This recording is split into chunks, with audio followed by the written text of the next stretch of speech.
Hi mga mahal, ang ating topic ngayon na tinatanong ni user PF3. Ang tanong niya is, Ma'am Aika, kapag po ba malaki at matambok ang hinaharap niya doon sa taas, ganun din po ba sa baba? Pagguhin na lang natin yung term na ginamit niya. So, pareho nga bang malaki at matambok yan? Pag-uusapan natin.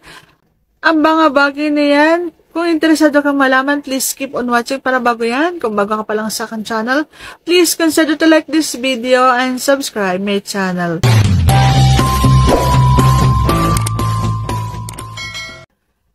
Una guys, hindi ako expert sa ganito ha. Ibabase ko lamang ito, sagot na ito sa aking pangangatawan.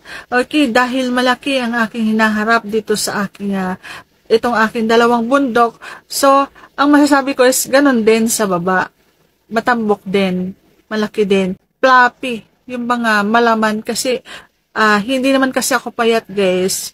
Mataba ako, malaman ako. So, malaman din yung aking baba. Kung iisipin natin, kung titingnan nyo ang isang babae, kapag payat yan, mapayat din yung kanyang baba. Sigurado yan. Okay? So, kung halimbawa malaman yan, malaman din yung kanyang baba. Ganon yon. Depende lang yan sa aking pangangatawan. Yan yung maibibigay ko sa inyo. Inuulit ko, depende po sa kung ano yung nakikita ko sa aking katawan. Hindi natin masakop yung iba kasi hindi ko pa nakita yung iba.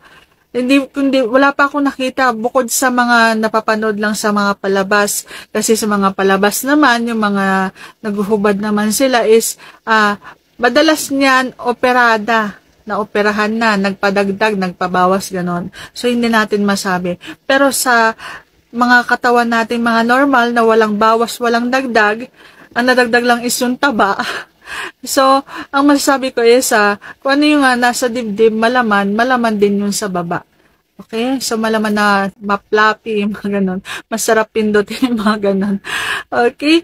So, sana sagot ko ng tamang yung tanong, and if you like this video, please consider to like this video and subscribe my channel.